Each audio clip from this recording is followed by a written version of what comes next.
Hey everyone, this is Mr. Mott. What I want to do today is talk about an idea called entropy and related to our foul water lab.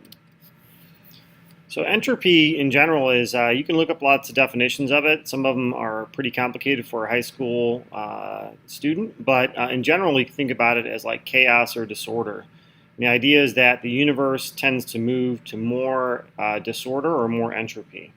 So let's kind of relate that idea to our foul water lab.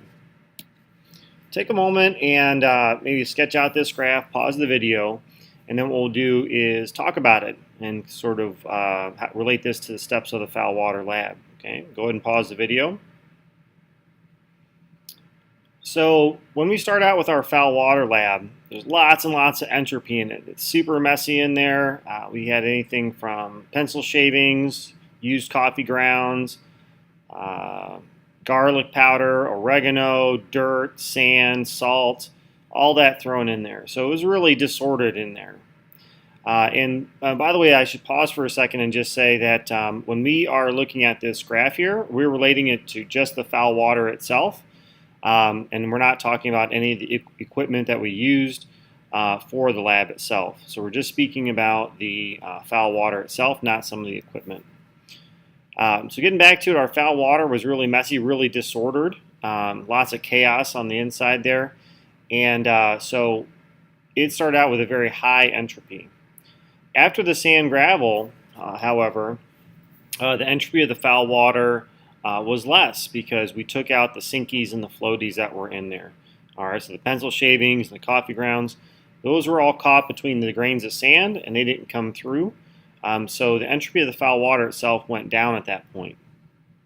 The next step in the lab was to add the charcoal and shake it for 3 minutes.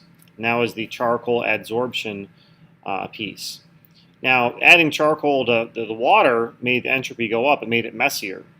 Okay, and so because we added something that made it more disordered, that increased the entropy. Once we filtered it, however, when we filtered it, we filtered out the charcoal, and with that, the charcoal adsorbed all the things that made it smell and all the things that made it have a color to it. Okay, so it turns out those odor-causing particles are the same particles that gave it a color to it. And by filtering out the charcoal, which grabbed onto those things, the entropy of the foul water decreased. Next, we did our distillation step. So in that, we had to boil our water. And the boiling of the water itself made the water move more rapidly. In general, like if you heat something up, the molecules are going to be moving around more, and therefore they become more disordered. All right. However, once we boiled the water and then steam formed, we condensed the steam, and the steam condensing back out down to going from steam to a liquid, so gas to a liquid. That's something that decreases the entropy of a system. All right. So hopefully that kind of clarifies things. Again, this is only with regard to the foul water itself. We're not talking about any of the equipment. If we think about the equipment that we had to use, the equipment that got dirty, the equipment that we had to put together, overall in the foul water lab, entropy increased. However, just thinking about the foul water itself, overall the entropy of the foul water decreased from start to end. Thanks for watching.